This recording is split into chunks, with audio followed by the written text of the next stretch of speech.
Hello students, welcome to class 12 physics. In this video we are going to solve textbook illustration of chapter number 6 electromagnetic induction. Illustration number 6. A metallic rod of 1 meter length is rotated with a frequency of 50 revolution per second, with one end hinged at the center and the other end at the circumference of the circular metallic ring of radius 1 meter, about an axis passing through the center and perpendicular to the plane of the ring as per figure. A constant and uniform magnetic field of 1 Tesla parallel to the axis is present everywhere. What is the EMF between the center and the metallic ring? So here you can see from the center to the metallic ring, the rod is rotated, and we need to calculate the EMF between the center and the metallic ring. So let us consider R as the radius, that is distance between the point O and Q. So first method, here the cross sign shows the magnetic field which is inside the plane of the paper. Consider uniform magnetic field perpendicularly inside the plane of the figure. Also consider a metallic ring of radius r whose plane is perpendicular to the magnetic field. So you can see this metallic ring and the magnetic field is perpendicular to the plane of the ring and it is inside the plane of the paper, and radius of the ring is given as capital R. There is a conducting rod OQ of length R. So here the rod is to be rotated from the center of the ring up to the ring, and so the length of the rod is considered as R.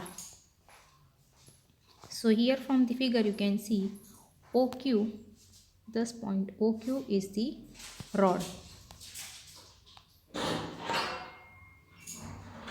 with its one end hinged at the center and other end is in contact with the ring. Suppose this rod rotates anti-clockwise with constant angular speed omega. The rod that is rotated inside the metallic ring is rotating in the anti-clockwise direction and it is rotating with the constant angular speed, that is omega. Because of this motion of rod, free electrons in it acquire velocity. So because the rod is in motion, the free electrons in that will also come in motion and its velocity will be v, which is perpendicular to the magnetic field vector B, and hence they are exerted upon by the magnetic force. So the magnetic force acting on it is Fm equals to E into B cross V in a direction from center to outward end.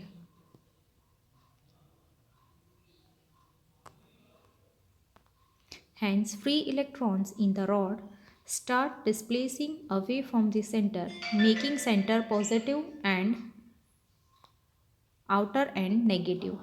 After some time, when electric force Fe exerted on free electron becomes equal and opposite to the magnetic force, when Lorentz force exerted on electrons becomes 0. At this stage, we get maximum induced EMF across the two ends of the rod. Let this EMF be epsilon, whose formula can be derived as follows. So, across the elemental length dr of rod chosen at distance r from the center, if induced EMF is d epsilon, then according to the formula of motional EMF, we can write d epsilon equals to bv dr. We know that epsilon equals to bvr, and here we are going to find the induced EMF for the small elemental length dr. So you can see over here from this figure that the rod is being rotated in the anticlockwise direction and it takes the small elemental length dr. So by formula d epsilon equals to bv dr, where velocity equals to r omega. So d epsilon equals to b r omega into dr. Therefore, the total induced EMF across the rod will be, to calculate the whole induced EMF, we need to integrate that. So epsilon equals to integration of d epsilon. So from the formula of d epsilon equals to b r omega dr, we can substitute over here integration of b r omega dr. Here b omega is constant, so taking it outside, taking integration of r dr, which is from 0 to r. So b omega integration of r is r square by 2. Lower limit is 0 and upper limit is r. So by substituting these limits, we get half b omega r square. Another method. In the same figure, suppose the rod rotates by extremely small angle d theta in time dt. Then the length of arc QQ dash equals to r d theta. So the area that is swept by the rod in time dt would be area equals to half base into height. So here you can see in the figure that from this OQ, the rod is shifted by the small angle d theta and it comes to Q dash. So now rod is at OQ dash. Thus, the arc from Q to Q dash, that is arc QQ dash equals to r d theta, because we know that angle is equals to arc upon radius.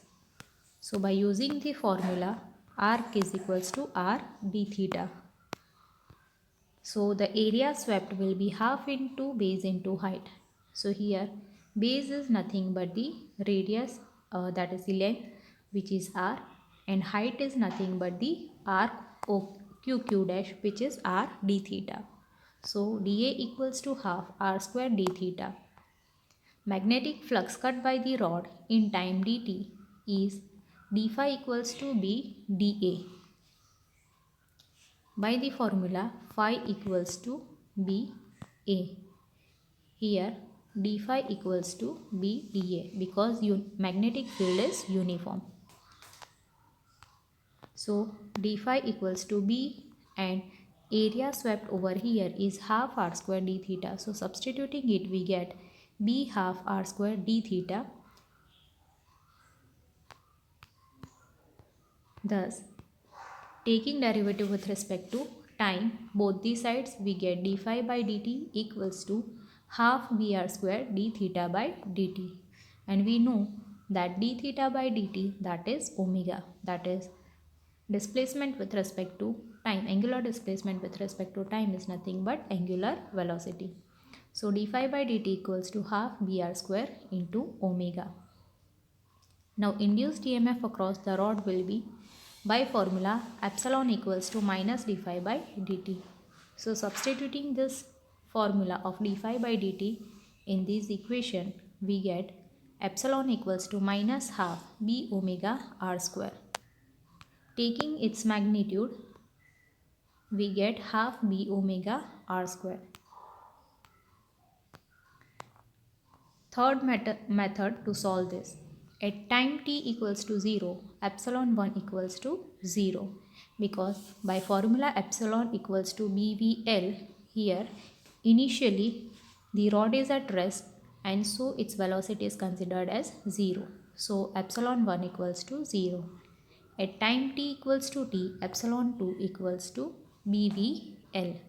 Here v is r omega. So epsilon 2 equals to b omega r square. Now the average induced EMF is equals to epsilon 1 plus epsilon 2 by 2. That is 0 plus b omega r square by 2. So we get half b omega r square. Now value of induced EMF across the rod in present situation will be epsilon equals to half b omega r square, where omega is equals to 2 pi f. So substituting that, we get half b 2 pi f into r square. Now substituting these values of the different physical quantities, we get 1 into 3.14 into 50 into 1. So its value is 157 volt. So students, you may note down this numerical.